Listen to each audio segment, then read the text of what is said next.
दोस्तों स्वागत है आपका इस खास वीडियो में। आज हम बात करेंगे एक ऐसे शहर की जो बाहर से देखने में चमक दमक वाला लगता है। हाई राइज बिल्डिंग्स, लग्जरी कारें, मल्टीनेशनल कंपनियां, शानदार मॉल्स और रातों रात अमीर बनने के सपने। लेकिन अंदर से ये शहर लाखों मिडिल क्लास परिवारों के लिए एक तरह की जेल बनता जा रहा है। जी हाँ, मैं बात कर रहा हूँ गुरुग्राम की। वो गुरुग्राम जो कभी हरियाणा का एक छोटा सा शहर था, आज दिल्ली एनसीआर का सबसे महंगा और सबसे प्रीमियम प्रॉपर्टी मार्केट बन चुका है। यहाँ रहना तो दूर, किराए पर घर लेना भी अब मिडिल क्लास की पहुंच से बाहर होता जा रहा है। जरा सोचिए, एक आम सैलरीड आदमी जो महीने में 1 से 1.5 लाख कमाता है, वो कैसे गुजारा करेगा जब उसका आधे से ज़्यादा पैसा सिर्फ रेंट में चला जाए। आज हम इसी मुद्दे को डिटेल में समझेंगे। गुरुग्राम में रेंट की तूफानी तेजी, मिडिल क्लास की मजबूरी और इसके पीछे की असली कहानी। तो इसलिए इस वीडियो को अंत तक जरूर देखिए, क्योंकि ये सिर्फ खबर नहीं, एक पूरी तस्वीर है। तो चलिए शुरू करते हैं। गुरुग्राम को मिलेनियम सिटी कहा जाता है। यहाँ DLF, cyber city, golf course road, Dwarka expressway जैसे इलाके जहाँ दुनिया की बड़ी बड़ी कंपनियाँ गूगल, माइक्रोसॉफ्ट, अमेजॉन सब यहाँ पर है। लाखों लोग यहाँ नौकरी करते हैं, अच्छी सैलरी पाते हैं, लेकिन यही वजह बन रही है रेंट के महंगे होने की। कुशमैन एंड वैकफील्ड जैसी इंटरनेशनल प्रॉपर्टी कंसल्टिंग फर्म की ताज़ा रिपोर्ट्स बताती है कि 2025 की तीसरी और चौथी तिमाही में गुरुग्राम का रेंटल मार्केट पूरे दिल्ली एनसीआर में सबसे तेजी से बढ़ा। लग्जरी सेगमेंट में तो साल दर साल 10% की बढ़ोतरी हुई, जो बाकी इलाकों से कहीं ज़्यादा है, और मिड सेगमेंट में भी 4 से 6% की ग्रोथ। अब ये आंकड़े सुनने में छोटे लगते हैं, लेकिन असल जिंदगी में इसका मतलब है हज़ारों लाखों रुपए का एक्स्ट्रा बोझ हर महीने। तो चलिए ठोस आंकड़ों के साथ समझते हैं। दोस्तों, कुशमैन एंड वैकफील्ड की 2025 की Q3 की रिपोर्ट के मुताबिक गुरुग्राम के लग्जरी सेगमेंट में रेंट YoY 10% बढ़ा।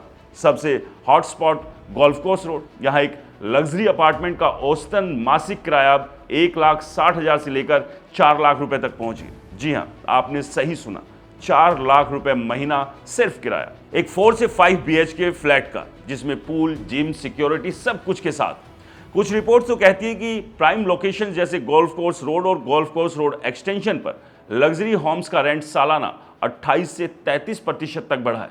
अब सोचिए, ये वो लोग ले रहे हैं जो टॉप एग्जीक्यूटिव हैं, विदेशी एक्सपर्ट्स हैं या बड़े बिजनेसमैन। लेकिन आम मिडिल क्लास कहाँ जाए? अब मिडिल क्लास की बात करते हैं, क्योंकि यही सबसे बड़े पीड़ित हैं। मिड सेगमेंट के इलाके जैसे Sohna Road, Southern Peripheral Road, New Gurugram, Dwarka Expressway और सोहना, यहाँ रेंटल सालाना 4% बढ़ा है। औसत किराया अब 84,000 से 1,43,000 रुपए महीना हो गया है एक अच्छे 3-4 BHK के लिए।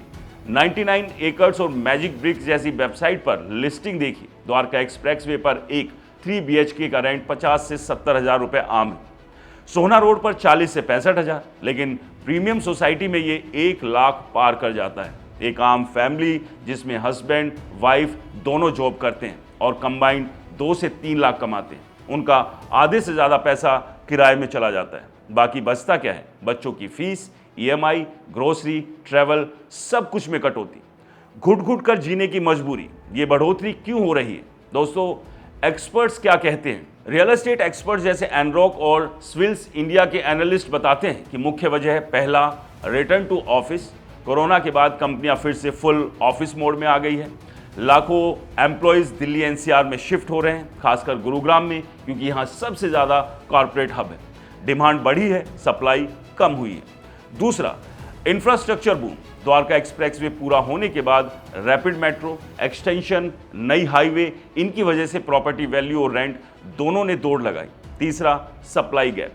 नए प्रोजेक्ट तो आ रहे हैं, लेकिन ज़्यादातर लग्जरी सेगमेंट, मिडिल क्लास के लिए अफोर्डेबल हाउसिंग बहुत कम है। चौथा, इन्वेस्टर डिमांड। लोग प्रॉपर्टी में पैसा लगा रहे हैं क्योंकि रेंटल यील्ड अच्छी है, गुरुग्राम में 4 से 4.5% तक, जो नोएडा से बेहतर है। और पांचवा, लग्जरी लाइफस्टाइल शिफ्ट। लोग अब गेटेड सोसाइटी, सिक्योरिटी, एमिनिटीज चाहते हैं, जो महंगी पड़ती है। एक्सपर्ट्स की राय सुनिए। कुशमैन एंड वैकफील्ड के हेड्स कहते हैं कि गुरुग्राम अब दिल्ली एनसीआर का लग्जरी रेंटल किंग है। 2025 में भी ग्रोथ जारी रहेगी, खासकर प्राइम लोकेशन में। एनरॉक के वाइस चेयरमैन संतोष कुमार कहते हैं कि रेंट्स इन्फ्लेशन से तेज बढ़ रहे हैं, क्योंकि डिमांड कॉर्पोरेट्स ड्रिवन है। मिडिल क्लास को न्यू गुरुग्राम या सोहना जैसे इलाकों में शिफ्ट होना पड़ रहा है। और एक एक्सपर्ट सिविल्स इंडिया के एमडी बताते हैं कि गोल्फ कोर्स रोड जैसे इलाकों में 30% तक की जंप आई है, क्योंकि यहां सप्लाई लिमिटेड है और डिमांड अनलिमिटेड। लेकिन दोस्तों, ये एक्सपर्ट्स ये भी मानते हैं कि मिडिल क्लास के लिए अफोर्डेबिलिटी क्राइसिस है। मैजिक ब्रिक्स की रिपोर्ट कहती है कि भारतीय फैमिलीज अब अपनी इनकम का 60% तक हाउसिंग पर खर्च कर रही है, जो 2020 में 46% था। अब असली सवाल मिडिल क्लास का क्या होगा। सोचिए, एक फैमिली की पति आईटी कंपनी में मैनेजर है, 20 लाख सालाना पैकेज, पत्नी भी जॉब करती है, 2 बच्चे अच्छे स्कूल में, गुरुग्राम में रहना मजबूरी है क्योंकि जॉब्स यही हैं, लेकिन रेंट 80,000 से 1 लाख, बचत जीरो। ईएमआई लेकर घर लेने की सोचे तो प्राइस 2 से 3 करोड़, ईएमआई 1.5 से 2 लाख महीना, कैसे चलेगा। कई लोग अब रिवर्स माइग्रेशन कर रहे हैं, छोटे शहरों में वापस जा रहे हैं या नोएडा, ग्रेटर नोएडा शिफ्ट हो रहे हैं, जहां रेंट 30 से 50% कम है। लेकिन जॉब्स का क्या, ट्रैफिक, ट्रैवल टाइम, नई मजबूरी।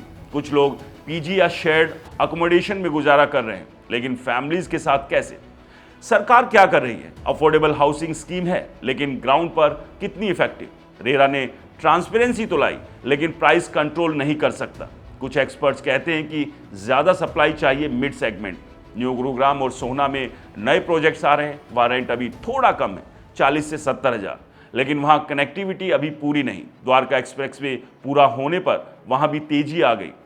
आगे क्या होगा दोस्तों, 2026-27 में भी ग्रोथ जारी रहेगी। एक्सपर्ट प्रेडिक्ट कर रहे हैं कि 12 से 18% प्राइस और रेंट ग्रोथ होगा। लेकिन अगर रिटर्न टू ऑफिस स्लो हुआ या इकोनॉमी में कुछ उलटफेर आया तो शायद थोड़ी राहत मिले। लेकिन फिलहाल तो मालिकों की बल्ले बल्ले है, उनकी प्रॉपर्टी से मोटी कमाई हो रही है, लेकिन किराएदार वो बेचारा घुट घुट कर जी रहा है। दोस्तों, ये कहानी सिर्फ गुरुग्राम की नहीं, पूरे भारत के बड़े शहरों की। जहां डेवलपमेंट होता है वहां मिडिल क्लास पीछे छूट जाता है। ऐसे में सवाल आपसे है, क्या ये सस्टेनेबल है? क्या हमें अफोर्डेबल हाउसिंग पर ज्यादा फोकस नहीं करना चाहिए?